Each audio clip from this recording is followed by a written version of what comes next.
now. The way things are nowadays, the younger generation, you seem that they can't accept the word no, if that makes sense. They can't accept rejection, essentially, is all you're trying to say.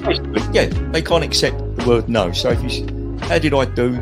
Or you didn't do very well, and they get upset, And when I was a youngster,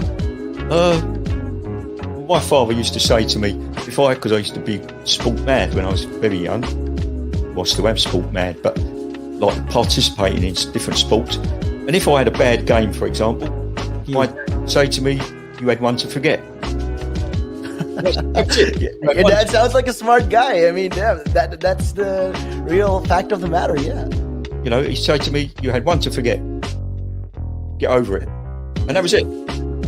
So I dust myself down and do it again. But now, if you say to a child, if I went up to a child and said, "You've had one to forget," God, there'd be an inquest. An inquest. I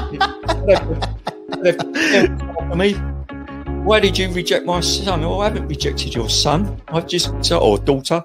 I've just told them that they need to buck their ideas up. That's the truth right there. I mean, if you think about it, if you check the generations, like right now in the US as well, I've seen a lot of these things as well. In the UK, you get medals for participation. But what's the point? What are you trying to? Yeah, what's the point? Either you win or you lose. People are so afraid to put that whole notion of losing. When it comes to right now, the generation gap is just crazy. How much a lot has changed. Social media has taken control of our lives, and we don't even realize it anymore. We're crippled because of it. That's absolutely right, Nick. Because as you said, nowadays it seems that you get rewarded for failure.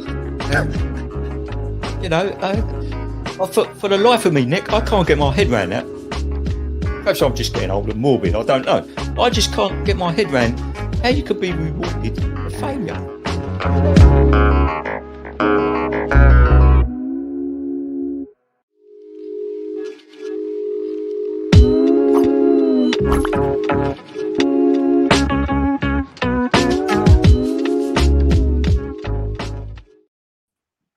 We're back with Chris on the buzz. Now, talking about estate planning, how you need to organize your, what you are inheriting, or, what you can do when you are. Chris is here from CS Jones talking about estate planning today for the next half an hour. Now, Chris, we were talking about how, you can save up on taxes if there is any way. What's the strategy here? How do you do it if you are, inheriting anything? Look, if you're inheriting, you can't really do anything about it. But if you get a large sum of money, what you have to do is plan for that, right? So you put in investments and things like that, and make sure that it depends on the lifestyle. So let's go back. Let's cover two things here quickly. If you receive a large sum of money, how are you going to ensure that if you pass that money on, there's no tax on it, right? I think that's the first part. And then the second part is, if you have built up money and you later in life haven't received it, how do you mitigate the tax on that as well? So let's say you receive an inheritance and it's quite a large sum of money, and you buy a house or you invest it. So, something like that, you put it away, right? You put away a bit for kids' education, you do the usual thing. And then you do talk to someone like me, because generally when people do come to a large amount of money, they'll go to a financial advisor and say, okay, what do I do with it?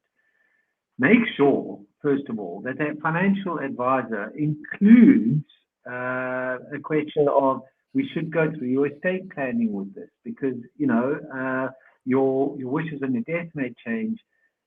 So we need to update your will and have a look at the estate plan. If they don't do that and they just want to invest it, just ask them the question. Just say, listen, I want to make sure that if something happens to me, my beneficiary, someone's spouse, or if they both go, it'll be their child or children, that's set up correctly. And let's cover those off quickly. So if it goes to the spouse, it's okay. There's no estate duty. But if something happens, and unfortunately this does, right? And it's a macabre subject, we don't like talking about it, but you're in a car, you're driving, and mom and dad and now there's young children left over. What we do in the will is we make sure that a trust gets set up on the death of the parents. So it's and that allows for the monies to be passed into the trust. Yeah. So it does a couple of things.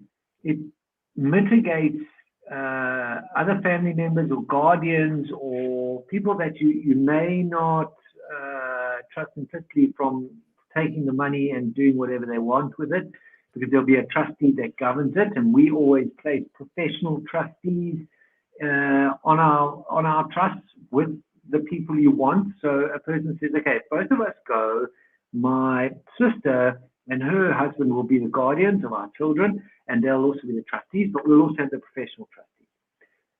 Sitting alongside the professional trustees will be someone like me, and I advise the trustees on how to invest that money, how to properly mitigate those taxes.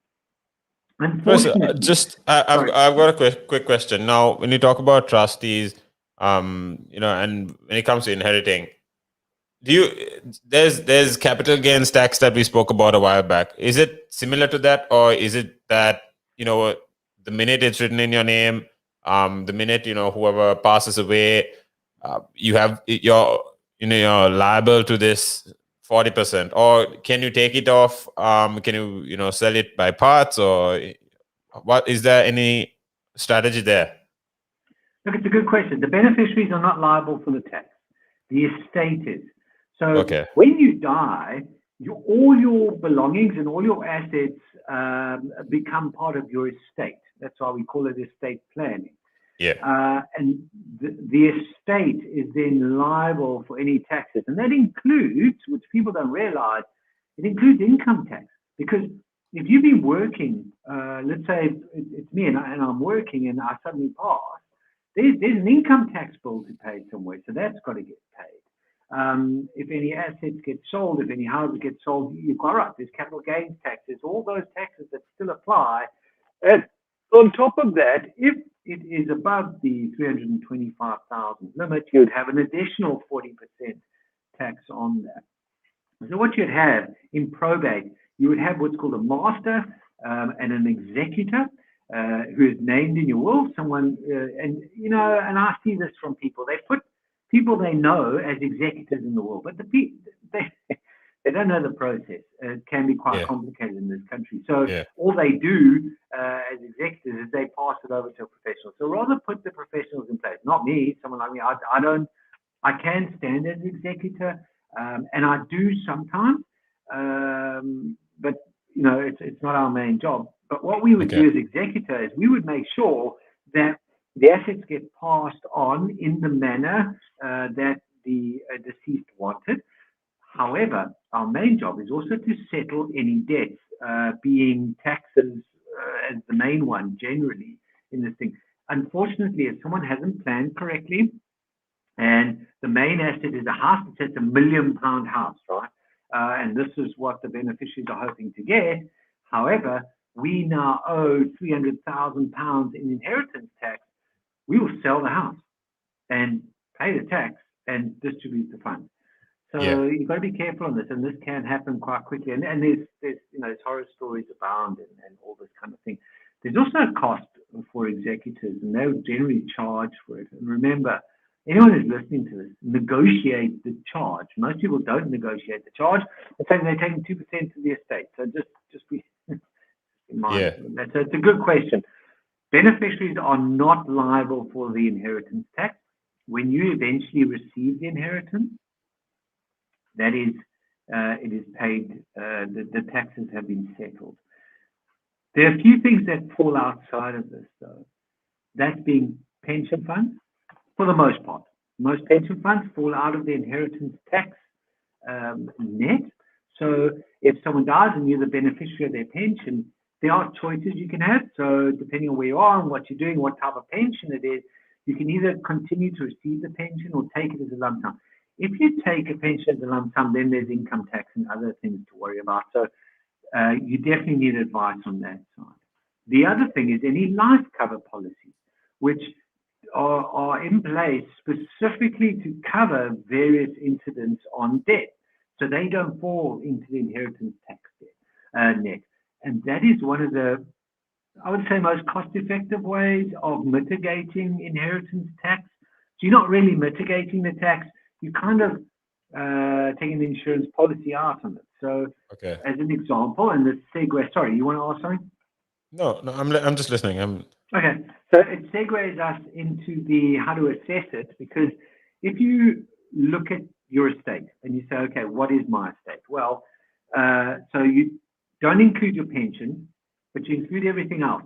So cars, your contents, your house, everything that could be kind of sold, and take a sale value and work out what that number is, minus any debts that are in there, such as mortgages or credit cards or things that need to be settled, and you come up with a figure. It's your balance sheet, right? So who does this number? You can do it. You can do it yourself. I mean, most people don't have a massively complex, a set of accounts that they need. They have a house, they've got some investments, they probably have a bit of pension, they've got a little credit card debt, they own a car, that kind of thing. So, you can take those things, put them in a spreadsheet, and plus and minus them.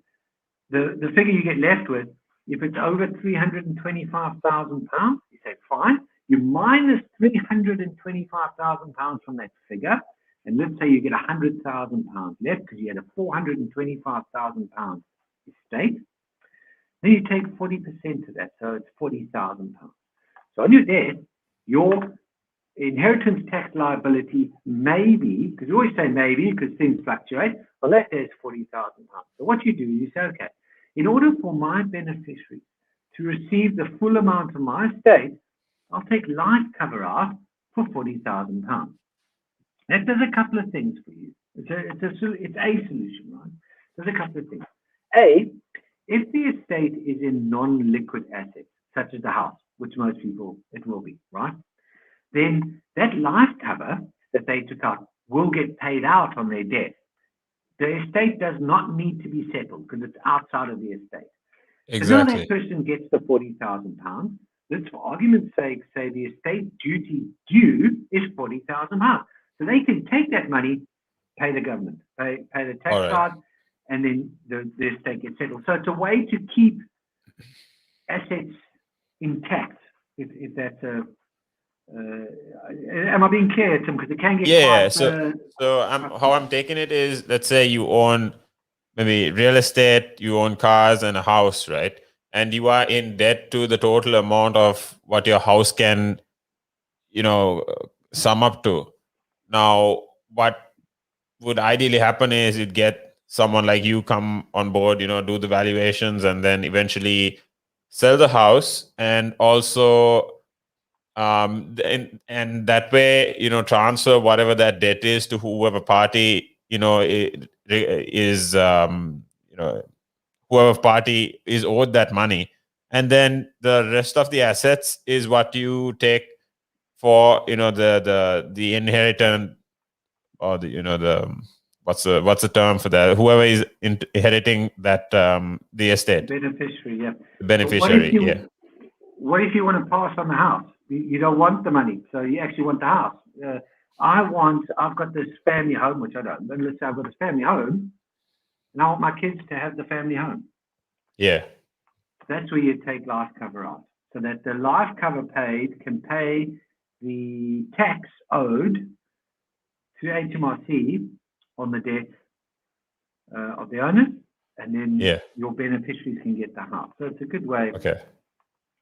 And that's generally the most cost-effective way for people, because life cover isn't that expensive. I mean, it will be what we term whole of life cover, so it can be a little more expensive because you don't want term assurance, because we don't know when you're going to die. So that's a good thing. But the important thing is just to assess it, see where you are. But most people know the value of their house roughly. It's fine. You don't have to be exact. They know the value of their investments, all of that, and they can just do a quick checksum. All wills, if you're married, should go to the spouse. So you leave each other everything. That's your first recall, because that's the most tax efficient way. and you don't use your £325,000 Norway band in IST, you pass it to the surviving spouse. So what that happens is if I die first, everything goes to my wife. My wife then has £650,000 that she can give, will without that 40% tax to our daughter, as an example. So that really helps. And these are simple things, right? They don't cost a lot of money. They're quite easy to do. But you'd be amazed at how many people don't do it. So that's the other thing. The other easy thing is to give 10% of your estate to a charity.